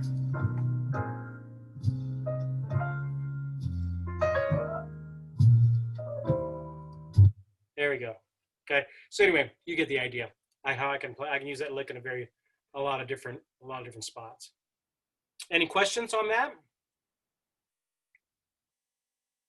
No. I can use. You got to think. Now, we're in the key of E flat, but 2 weeks ago or last week or whatever, we had blue bossa, right?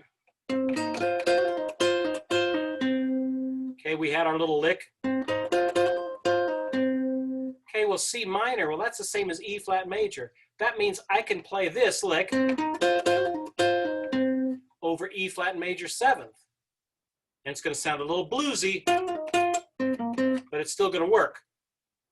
Don't believe me? Let me see if I can get my tune going here again. Hang on a second. I got to go through all of this nonsense.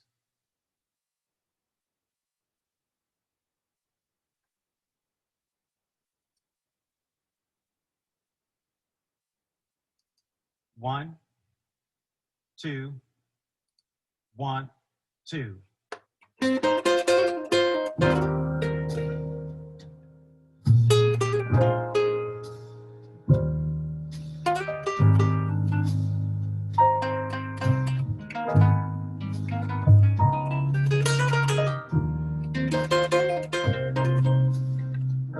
Hey, that worked.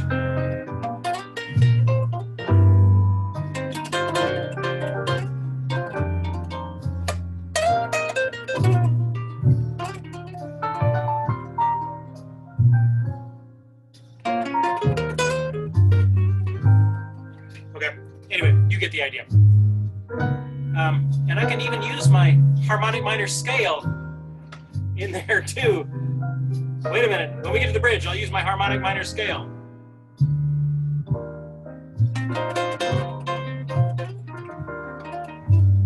Harmonic minor scale.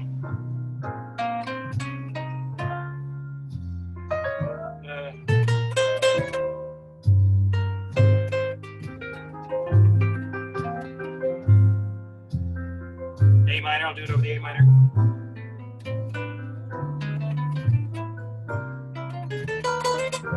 I was just there for 2 short.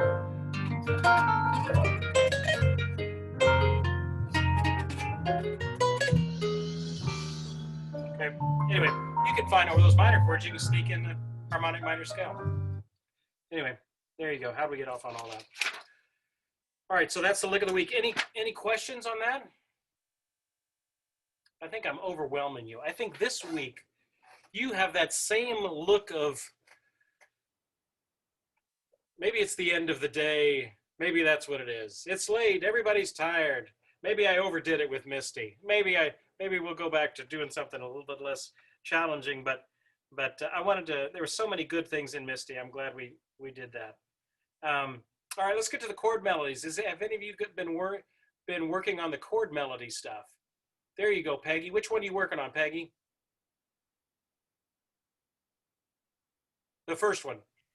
Mine both did pretty well on the easy intermediate, but I tend to get hung up when I transition to the bridge. To the bridge. For whatever reason, when I'm going and shifting position, it tends to throw me off. Yep.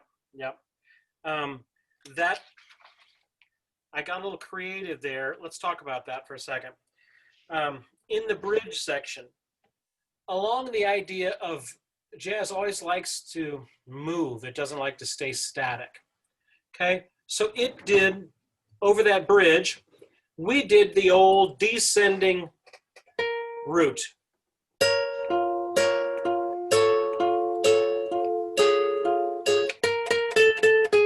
I lost your sound, Steve. What's that? I can't. You can't hear me?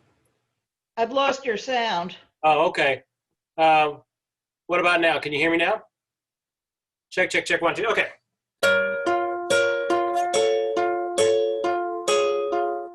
It's that descending line that you can hear on anytime you have a minor chord, you can do that. Hey, does this sound familiar?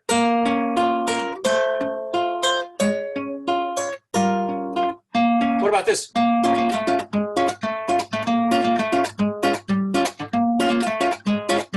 It's all the same lick.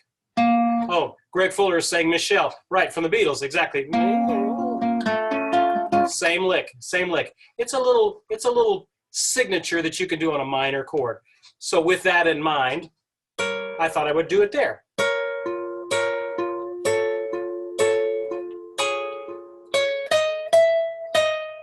And then I thought, well, here comes a major chord. I wonder if I could do that same sort of movement, downward movement.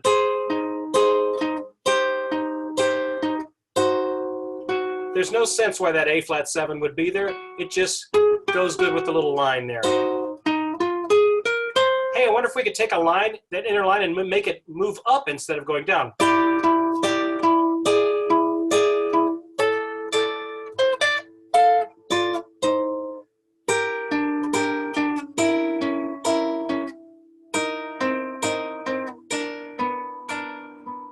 Okay, so that's a little bit of what is happening there.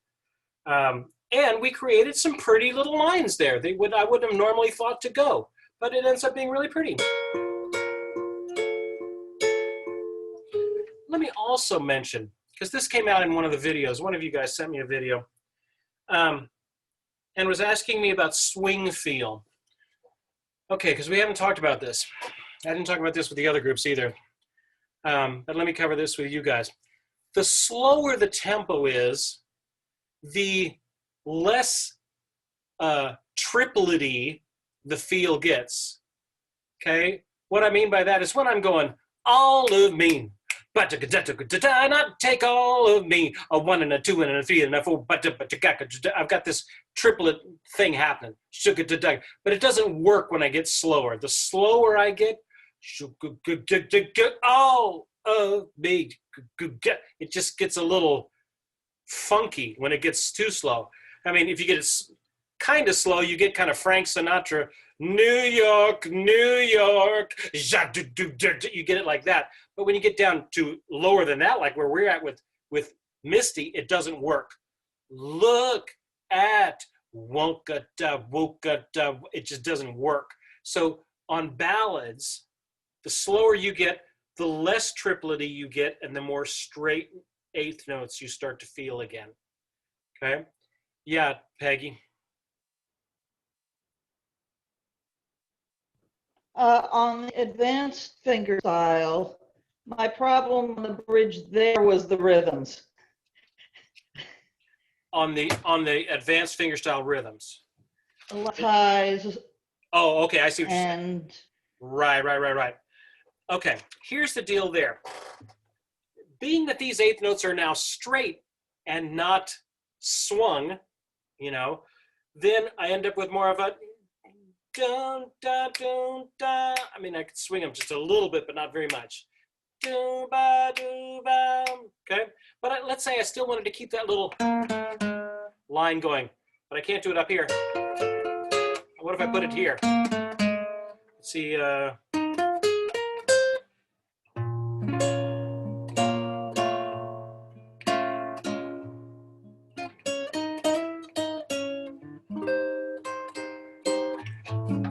Okay, so this little,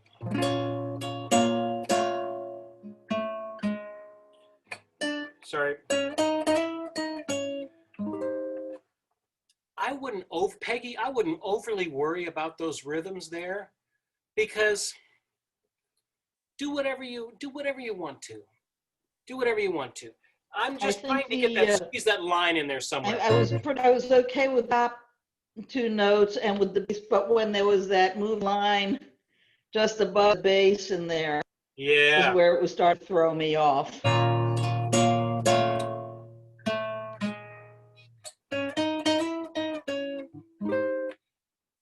It looks more complicated than it is. If you look down at the tab, you can see that just those last 2 eighth notes of that measure are really just by themselves.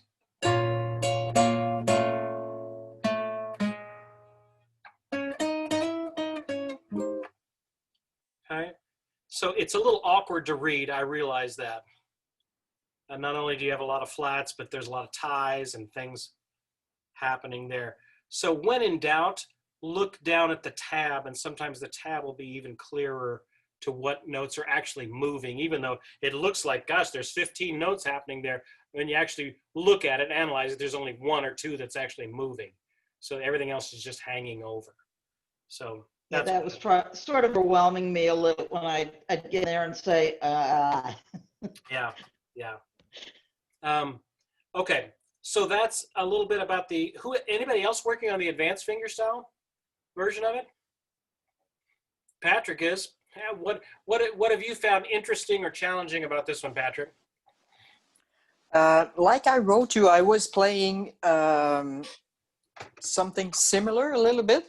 Mm-hmm. That it was part of my repertoire, but one night you played it on the live lesson.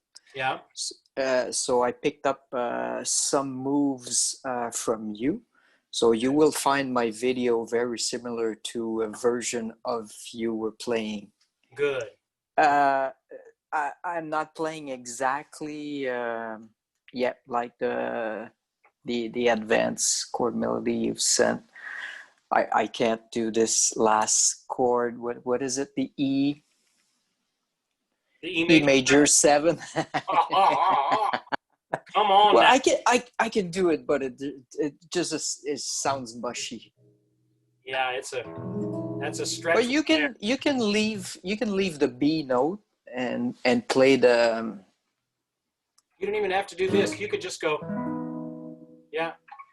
Or you don't play the B on that chord. Yeah, you don't have to do that. But you could just do this. Also, yeah. But no, I really like the move also that the line that goes down. Right, that's a good line. Everybody put a little star by that line. This would be like the top of page 12. That little lick right there.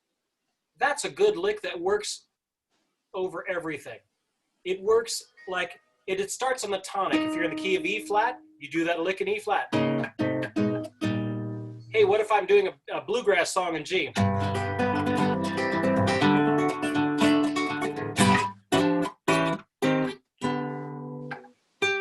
Just put my finger on the tonic, on the second string. What if I need to make it longer? Then I arpeggiate it.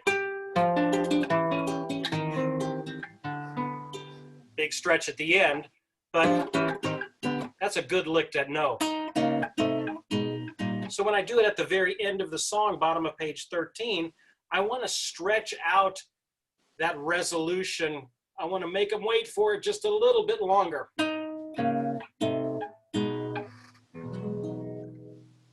Hold it out. And then I finally give them the resolution. That idea of waiting to resolve is important. You'll see it even at the top of page 12. Coming out of the bridge. Let's see. Coming out of the bridge.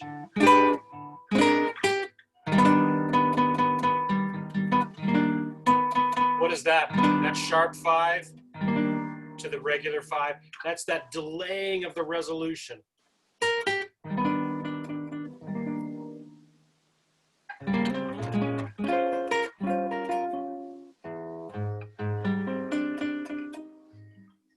And that little playing with the 5 can help build that sense of suspense as you're waiting for that resolution to come. And the in the advanced chord melody also on the turnaround where it goes, it's a G minor going to the C7, and then the F minor going to the B flat 7. Mm-hmm. You substitute that for a G F diminished. Yep. And then to a C augmented. And so I've just colored up every one of those chords. The G minor turned into a G half diminished. The C seventh turned into a C augmented. F minor ninth.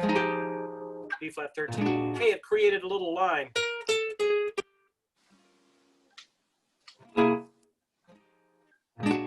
And then I approached each one of those chords. Remember how we can approach a chord by a half step above it?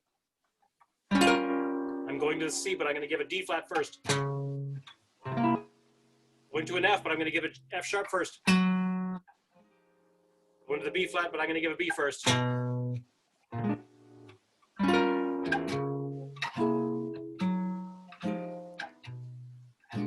What if I did full chords?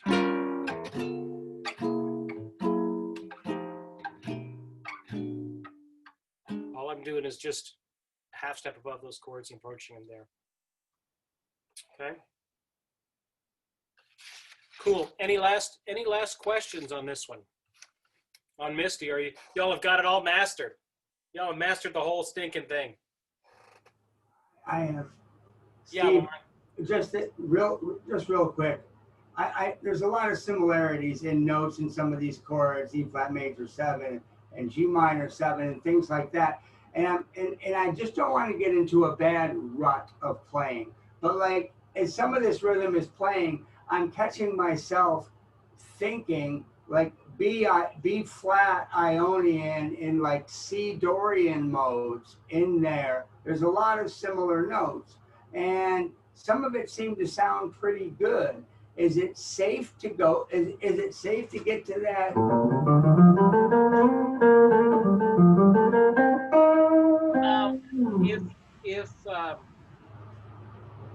Well, it's all up to your ear. I mean, Okay. if you want to do it and see how that works, it shouldn't be. The only difference is going to be the A flat and the A natural between those two scales. Sorry, we've gone down to DEF CON level 5 of music theory here. Oh, I'm sorry. No, Dorian to a Ionian B flat. But yeah, the only difference is though, since we're in the key of E flat is our home key. Then yes, I could use a C Dorian, which would be a B flat major, sort of a mode for that. While I could use that, it is going to jag every now and then with that A versus the A flat that is in the overall key of E flat. So if you wanted to think of that, I would be better to do a C Aeolian mode. That way you're thinking more along the lines in the key of E flat. Okay, well, thank you. And I didn't mean to go down a rabbit hole. No, not at all. Not at all. It's great. It's great. It's incorporating your lick that incorporating that. I thought, well, I'm going to just take a chance with the Dorian, but I'll work it in with the Aeolian and see if I can make something happen. So thank you, and I apologize if I complicated it. No, not at all. Not at all. Not at all. Great questions.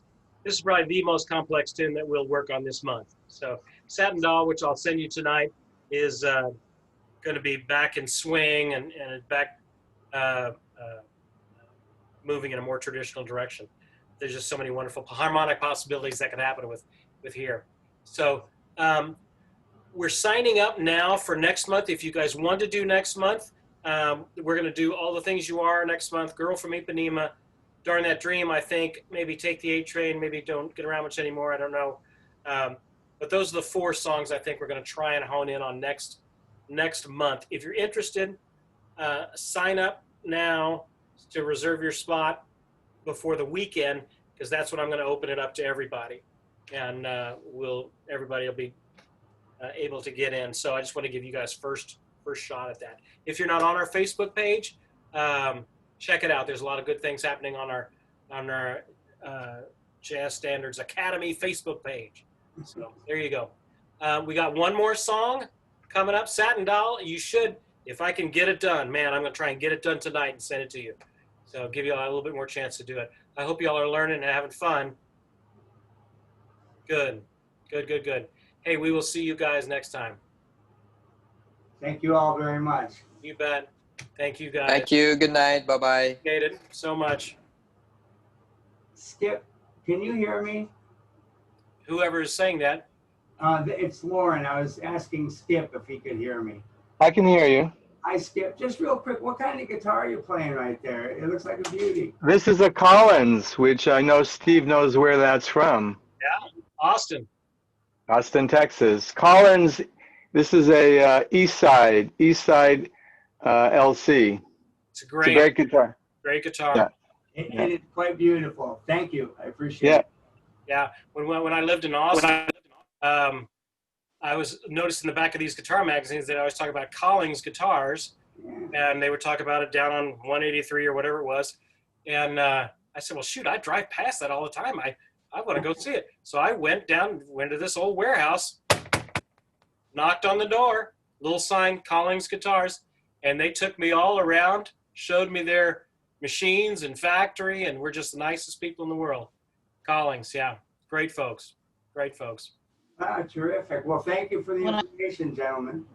You bet. See y'all. When I went to a gathering in 17 and went to Groon, I picked up a Collins there. Good. I got OM1G. Oh, The day I bought it was the day that Collins died. yeah, yeah. I came on, when we were going through the sales, they came down the floor and told us about it. So it was a weird day. That was the day I bought my guitar, my Collins. Yeah, beautiful, beautiful guitar, that's for sure.